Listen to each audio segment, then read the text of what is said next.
So, the political system in the UK today is very complex and hard to understand.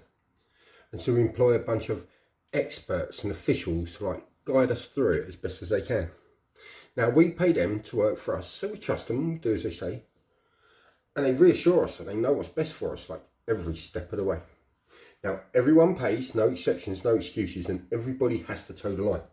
And if we don't, then they'll punish us with things like imprisonment or fine. Whilst they build things like hospitals and schools, all with the money we gave them. Then they close half of them down, so the other half can't cope, and then they charge us more money to save them. One day they claim that they're saving the nation, the next day we're in a recession. They claim they know exactly what makes us all happy, and yet most of us suffer from depression. And you don't have the right to opt out of this life, even if you're dying anyway. You've got to stick around and continue to suffer because you've still got loads left to pay. But you can kill yourself slowly with alcohol and tobacco, or you can work until you make yourself ill. And if you can't take the pain but you're willing to pay, you can buy yourself a magic little pill. Things like Valium, Trimazepam, codeine, diazepam, all readily available to buy. But cannabis, on the other hand, is illegal to purchase despite no real explanation why. So as the popularity of cannabis continues to grow, so does the budget to fight it. So now the public are paying to fight against the public when it seems that the public quite like it. So you pay more and more year after year because they say it should stay illegal. Now, why not have a referendum on that sort of thing? And leave that shit up to the people. Instead, we have a referendum on the European Union, which none of us know nothing about. We're talking thousands of laws, which hundreds of minds took decades figuring out. So when we really need their help and expertise, they leave it to us to decide. They let the country tear itself apart while they just fuck off and hide.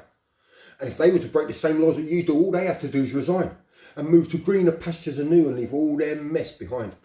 So either way I've got to pay, and I'm too scared to disobey. But they can't censor what I say and they can't edit what I think. You can lead a horse to water like a lamb that's led to slaughter. But if this little lamb ain't thirsty, then you will not make me drink. So no, I'm not going to elect someone I don't respect or take part in any system that likes keeping people sick. And you can persecute and prosecute and force me to comply.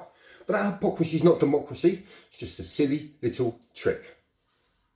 However, if you accept, you don't complain, you just succumb and play the game, you can earn yourself the right to pick and choose from many things you can obtain to amuse and entertain you, and it's up to you what ones you want to use. Now, none of these are free, of course, they all come with a fee. You're amazed at the array that you can get. If you think you want to buy it, then they already supply it, like there's even things you haven't thought of yet. Pick a passion, find your smile. Pick a fashion, find your style.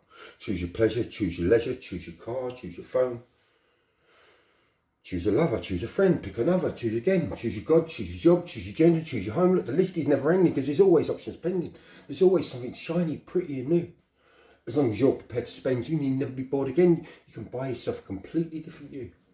Upgrade your car, upgrade your phone, upgrade your job, upgrade your home, upgrade your friends, upgrade your wife, upgrade yourself, upgrade your life. So look, press 1 for sorrow, 2 for joy, or 3 for apple and night. Or please hold for something better soon in any colour you like. Such an assortment of endorsements, and all you have to do is pick. But is that suggestive or suppressive or just a silly little trick? But look, forgive me if I patronise, I'm sure you already know this. But I'm not sure no one can tell the facts from lies. It's like a nationwide hypnosis. And I'll probably never figure it out, but I'll never give up trying. So you've got no idea what they're going on about. I just know they're fucking lying.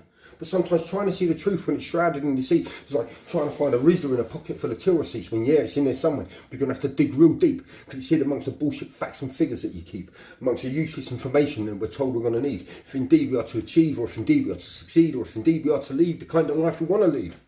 Me, I just believe we need to breathe and we need to feed. Yet still we take our pennies and we stash them all away, provide a future for our children to survive that rainy day. But the years go past and kids grow fast, no man can stop the time, and those rainy days seem set to last, as does the economic decline. And now your pension's losing interest and you start to worry about your wealth, and your investments all start plummeting at the same time as your health. And your kids have all got kids of their own, so they can't afford your care. So you're going to have to sell the family home and go and live elsewhere. And the bills just keep on coming because the pills is just so many, and your children's parents' money, shit, they'll never see a penny. And all those years that you spent saving it, and you spend it twice as quick. It ain't magic mathematics, it's just a silly little trick.